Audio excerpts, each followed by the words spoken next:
Whom do you fear? Whom do you have deep and unwavering respect for?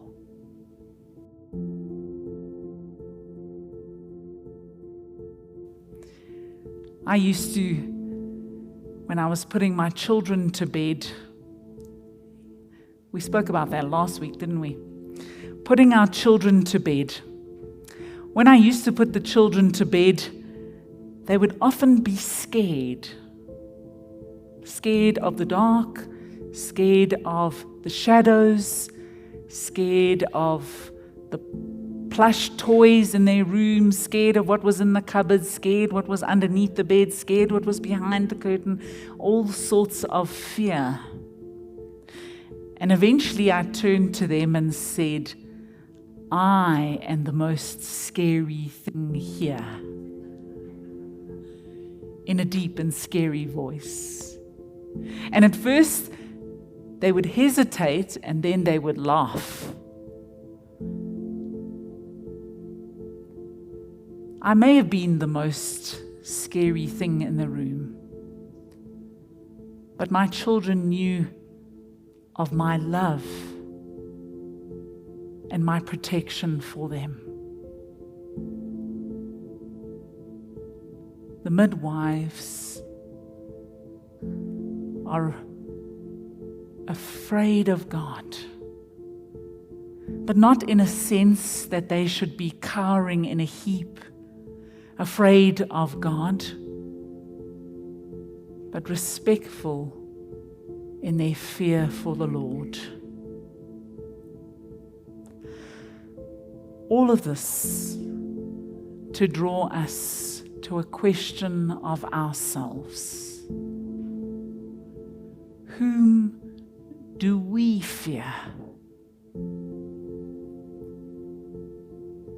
For whom are we afraid? Are we afraid of our political powers? Are we afraid of our peers? Are we afraid of others? Whom do we fear? Because it tells us not who we will just fear, but how we will act. What kinds of things we will do. What kind of behavior will come from that fear or deep respect. We find ourselves in tax season. What do our actions look like? Whom do we fear? When we're submitting our tax returns, do we allow other voices to tell us things about how to shortcut, about how to pay the least? Or do we have respect for God who tells us that we must render to Caesar that which is Caesar's? What does our actions look like? What about our actions towards creation?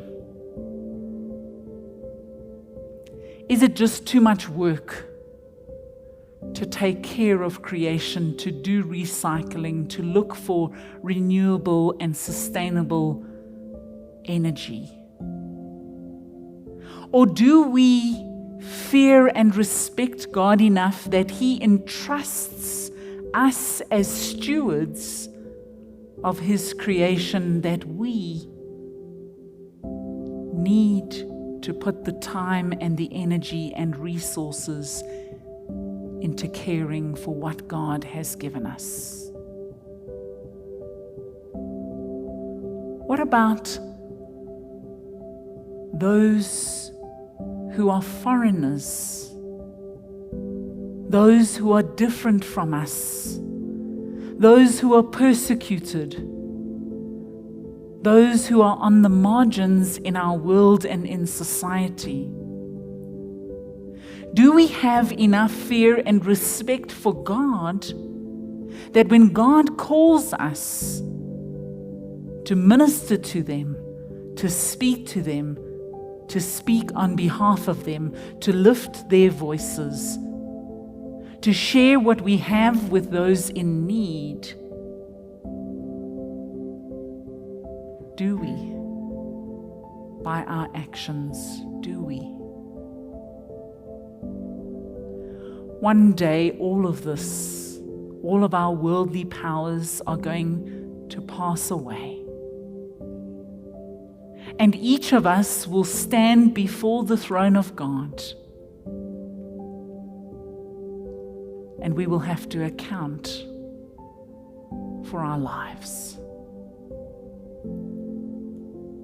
Whom do you fear? Whom do you have deep and unwavering respect for?